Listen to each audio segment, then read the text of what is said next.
I've spent 47 years waking up before the sun, 47 years believing I was building something important, 47 years following a rule that seemed unquestionable, even sacred. And I only realized the truth when I'd already lost what I could never get back. I'm 71 now, and I need to tell you about the most perfect trap there is, the one no one warns you about because everyone falls into it too, the one that makes you feel productive while it steals your life, piece by piece, day after day. The rule was simple, so simple it seemed obvious. Work hard, sacrifice today for tomorrow, accumulate, build, prove your worth through what you produce. If you're not exhausted at the end of the day, you haven't worked hard enough. If you have free time, you're wasting opportunities. If you rest, you're falling behind. This is what I heard from my dad, from my bosses, from society as a whole. This is what I repeated to myself every morning as I laced up my shoes, still groggy. I started working at 24 at an accounting firm. Nothing glamorous, nothing extraordinary, just an honest job that paid the bills. But I had a huge ambition burning in my chest, that feeling that if I just pushed hard enough, if I dedicated every minute of my day, I'd get somewhere special. I'd be someone. So that's what I did. I arrived early, left late, took work home, worked weekends, holidays, birthdays. My wife, Clara, complained at first, said I was always absent even when I was home, said our kids were growing up without really knowing me. But I was sure she'd understand someday. When I got the promotion, when the salary went up, when we owned our own house, when, and you know what happened? I got it all. The promotion came at 32, the house at 38, the salary I dreamed of at 43. But with each achievement, the goal just shifted a little further ahead, because it was never enough. There was always another mountain to climb, another objective to reach, and the rule remained clear in my head. Work more, sacrifice more. Tomorrow, you rest. Tomorrow, you enjoy. Tomorrow, you live. My son, Peter, turned 10, and I missed his party. I was closing an important deal, something that couldn't wait. My daughter, Anna, graduated high school, and I arrived late, catching only the last 5 minutes of the ceremony. A meeting ran over, you understand? Clara stopped complaining at some point, not because she accepted it, but because she got tired. I noticed her silence, that look of resignation when I said I had to work again on Saturday. But I pushed that discomfort to the back of my mind and kept going, because the rule was clear. Work now, leave later. At 56, I had my first heart attack. It wasn't serious, the doctor said. A warning from your body, they told me. I was in the boardroom presenting a quarterly report when I felt the pain in my chest. I thought it was heartburn. I kept talking. The pain increased. I continued. I only stopped when I passed out. I woke up in the hospital with those tubes in my arm, that beeping from the monitors, that smell of disinfectant that sticks in your throat. Clara was sitting in the chair beside me, her eyes red. She didn't say anything for a long time, just held my hand. When she finally spoke, her words were simple but cutting. You almost died trying to impress people who will forget you in a week. I lay there, staring at the white hospital ceiling, and something inside me cracked. It didn't shatter completely, not yet, but it cracked. The doctors ordered me to rest for 3 months. 3 months! It felt like an eternity. It felt impossible. How would the company function without me? How would the projects move forward? But I had no choice. I went home and just sat there, not knowing what to do with myself.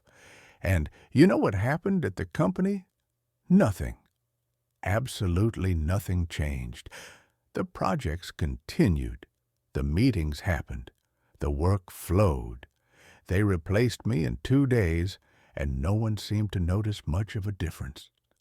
47 years pouring every ounce of energy into that place, and I was replaceable, disposable, just another cog in the giant machine that would keep turning with or without me. It was during those 3 months at home, doing nothing, that I started to really see what was right in front of me the whole time, but that I ignored because I was too busy staring at spreadsheets and reports. Clara had gray hair now. When did that happen? She always had that easy smile, that laugh that lit up the room, but now there was a permanent sadness in her eyes, a loneliness that I had caused. My kids were adults. Peter was 28, Anna 26. I knew their names, their birthdays, where they worked.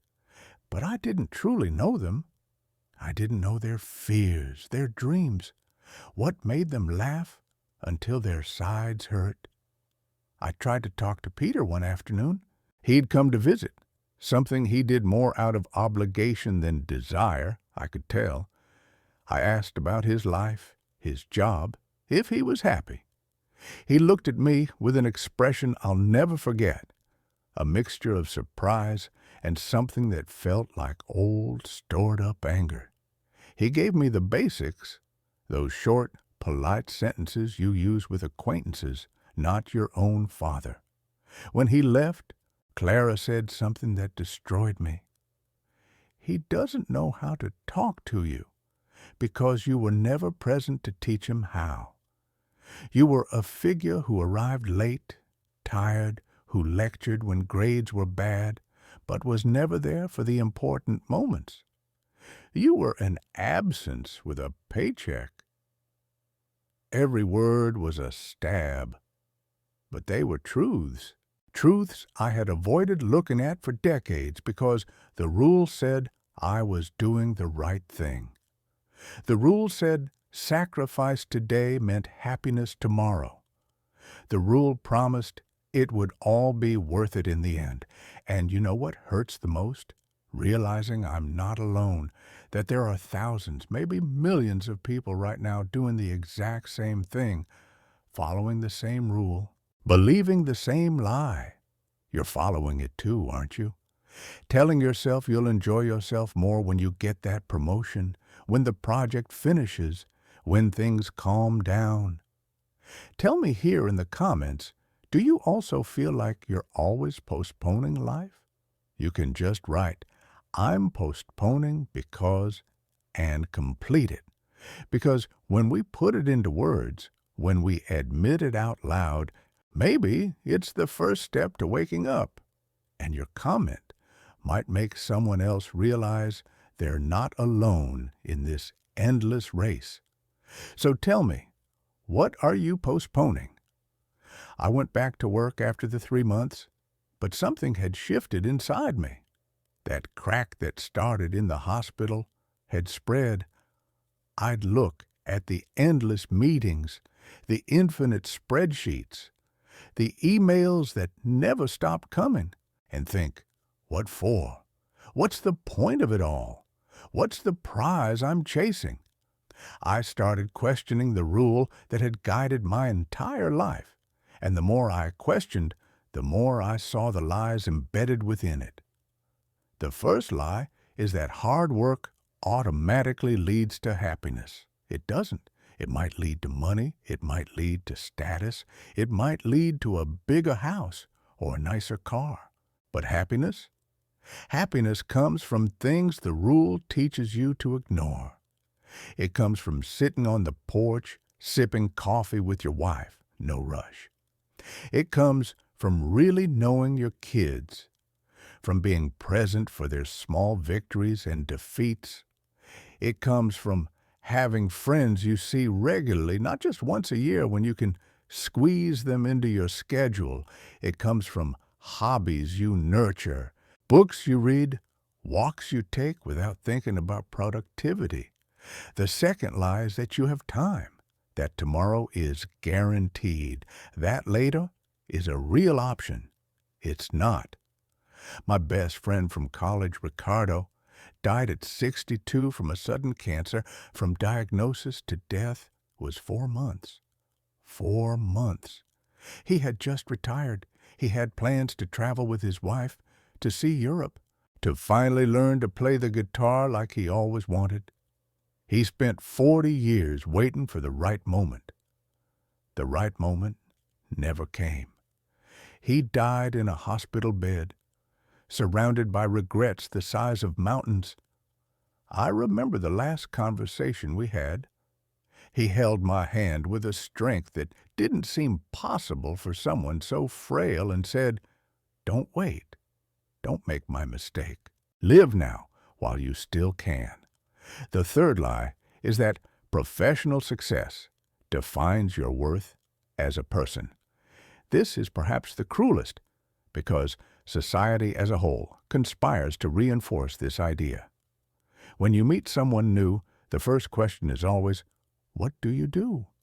As if your profession sums up who you are, as if your title at the company determines your importance in the world. I spent decades believing I was what I produced, that my value was directly tied to my quarterly performance, that if I stopped working, I would somehow cease to exist. Nonsense. Complete nonsense. Your worth is in how you treat people. It's in the memories you create. It's in the love you give and receive. It's in the difference you make in the lives of those close to you, not in how many hours you work or how much money you accumulate. At 63, I finally broke the rule. I quit. I simply walked into my boss's office one morning and told him I was leaving. He was shocked. He offered more money, more benefits, more status, but I didn't want any of it. I wanted time. I wanted life. I wanted to reclaim at least a fraction of what I had lost. My colleagues thought I had lost my mind. "How will you live without working?" they asked, as if work and life were the same thing, as if existence was only valid when measured by productivity. The first few months were strange. I didn't know what to do with myself. 47 years conditioned to wake up early, follow a rigid routine, measure my day in completed tasks. Suddenly, I had time, real time, and I had no idea how to use it. Clara helped me. She was always wiser than me, always knew the things that truly mattered. We started having breakfast together, no rush. We started taking walks in the park every afternoon. We started having real conversations, not those superficial chats between two people who share a house but live in separate worlds. Deep talks about regrets, about hopes, about the time we still had left. I called Pedro and asked to meet. I told him I wanted to know him for real, not as the absent father I had been, but as a person. He hesitated. He had old hurts, wounds I had caused and ignored for years. But he agreed. We had coffee on a Saturday afternoon, and for the first time in my life, I truly listened to my son. I listened about how he felt when I missed his soccer games. I listened about the anger he held when I promised to be there and wasn't. I listened and I apologized. Real apologies, not those empty my bads you give just to move on. "I can't undo the past," I said. "I can't get back the years I lost, but I can be here now. I can try to be the father you deserved from the start." It wasn't easy. It's not like in the movies where one conversation fixes everything. There are wounds that take time to heal. But we started. Pedro began calling me more. We started having lunch together once a week. I met my daughter-in-law for real, not just quick greetings. I met my grandson, a 5-year-old boy named Lucas. who looked at me with curiosity. Without the baggage of the past that existed between Pedro and me, with Lucas, I had a second chance. And this time, I wasn't going to waste it. I did the same with Anna. I discovered she loved photography, that she had an incredible talent for capturing moments. I discovered she had struggled with anxiety for years, and I had never noticed because I was too busy to see. I discovered she had given up on dreams because she thought they weren't practical enough, because she had learned from me that what mattered was security, not passion. I cried when she told me these things. I cried real tears, tears of regret for everything I had taught her wrong, for all the bad examples I had set. Today, at 71, I live differently. I wake up when my body is ready, not when an alarm dictates. I have coffee with Clara while we watch the birds at the window. I visit my children regularly. I play with my grandson without rushing, without that sense of urgency that always pursued me. I read books I had bought years ago, but never had the time to open. I learned to play the guitar, something I always wanted to do but thought was too frivolous to dedicate time to. I take long walks with no specific destination, just for the pleasure of being alive, of feeling the sun on my skin, of hearing the sounds of the city. And you know what? I'm happier now, with less time ahead of me than I was when I had decades at my disposal. Because I finally understood that time isn't something you have, it's something you use. And I spent 47 years using my time to feed a machine that didn't care about me. I spent 47 years following a rule that promised rewards in the future, but only delivered emptiness in the present. The trap is perfect because it seems logical. Work hard today for comfort tomorrow. Sacrifice now to enjoy later. Accumulate, build, prove your worth. And while you're stuck in that cycle, life slips through your fingers. Your kids grow up. Your parents age and pass away. Your friendships fade. Your body wears down. And one day you wake up and realize you've spent your whole life preparing to live, but forgot to actually live. I see my old colleagues still trapped on the same treadmill. Men and women in their 60s, 65, 70s, still working as if they were immortal, still postponing life, still believing they'll enjoy it when they retire, when they get a little more money, when circumstances are perfect. Circumstances are never perfect. They never will be. And if you wait for them, you'll die waiting. You think you have time. You think you'll live to 80, 90. Maybe you will. But how many of those years will you have good health? How many will you have energy? How many will the people you love still be around? My mother died at 74. She was sharp, active, full of plans. A stroke took it all in a matter of hours. My father-in-law died at 68. Heart attack in his sleep. My cousin died at 59. Pancreatic cancer. None of them had time to do the things they were putting off. None of them had the chance to live the life they planned to live afterward. If I could go back and talk to my 24-year-old self, my 30-year-old, 40-year-old, 50-year-old self, I'd say this: stop following rules that other people invented to control you. Stop thinking work defines who you are. Stop sacrificing today for a tomorrow that may never come. Start saying no to things that don't matter. Start prioritizing people over tasks. Start understanding that memories are worth more than money. Start living now, not later. There is no guaranteed later. There is only now. I know you have bills to pay. I know you have responsibilities. I know it's not easy to just drop everything and live like there's no tomorrow. I'm not saying to do that. I'm saying to question the rule that taught you to live as if there's no today. I'm saying to find balance, to stop giving work what you should be giving to your family, to your friends, to yourself.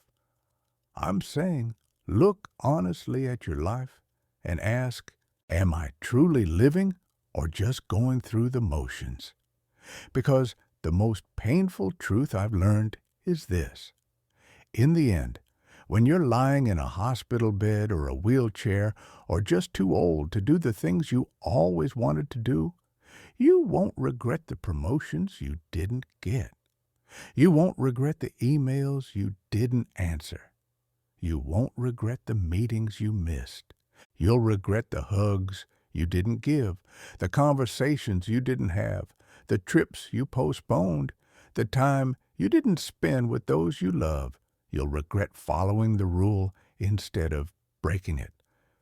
I look at Clara now, at her gray hair, at the lines around her eyes, and I see beauty. I see the decades she waited for me. I see the patience she had. I see the love she held on to even when I didn't deserve it. And I'm grateful every day that she didn't give up completely, that she's still here, giving me the second chance I shouldn't have, but do. I promised her the years we have left will be different. They'll be about us, about creating memories that erase some of the pain of the memories we didn't make when we should have. I look at Pedro and Ana, and I see incredible adults who became good people despite me, not because of me. And I work every day to build bridges over the chasms I created. It's not too late for that. Not while we're all still alive. We can still talk. We can still change the narrative of our relationships. I look at Lucas, my grandson, and I see possibilities. I see the chance to be for him the grandfather I wasn't a father to my own son. I see the chance to teach by example that time together is worth more than any expensive gift. That presence matters more than success. That love is measured in moments, not achievements. The rule I followed for 47 years was a trap. A trap so perfect it didn't even feel like a trap. It felt like a path. It felt like purpose. It felt right. And maybe for some people it works differently. Maybe some people can balance work and life in a way I never could. But for me, for most people I know, the rule is a lie that steals your life while promising it's building it. You have a choice. You can keep following it. You can keep believing that later you'll live. You can keep telling yourself just one more project, just one more year, just one more goal. Or you can wake up today. You can look honestly at what you're doing with your days and ask if this is really what you want.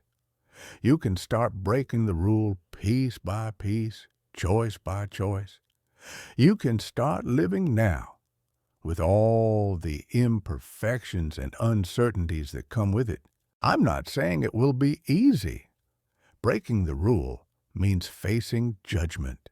It means people will think you're being irresponsible, lazy, that you're wasting your potential. It means you'll have to deal with your own guilt, with that voice in your head that's been conditioned to think rest is failure. But I'm telling you, it's worth it. It's worth every second of discomfort you'll feel in the process. Because on the other side of that choice is a life lived, not a preparation for life, not a promise of a future life, but life happening now, in this moment, with all the people you love still here to share it with you. So make your choice today, not tomorrow, not when the project is over, not when you get that thing you're chasing.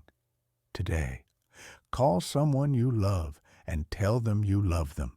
Take an afternoon off and do something that brings you pure joy. Say no to an obligation that's draining your life. Start small if you need to, but start. Because every day that passes is a day you'll never get back. And the rule will keep whispering in your ear that you have time. You don't. None of us do.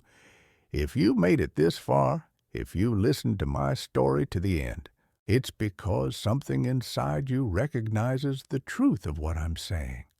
Maybe you're living the same lie. Maybe you're following the same rule. Maybe you're postponing your life the same way I postponed mine. You're not alone.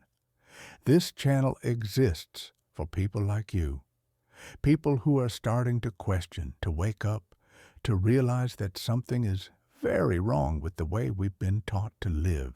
Subscribe to follow more stories, more reflections, more truths. It took me 7 decades to learn. Hit that like button if this story resonated with you, if it made you think, even if it stings a little to do so. And please, tell me in the comments, what rule are you living by that might be a trap? What are you sacrificing today, believing it'll pay off tomorrow? Let's build this conversation together. Let's help each other wake up before it's too late. The clock is ticking for all of us. Every second that ticks by is one less. What are you going to do with the ones you've got left?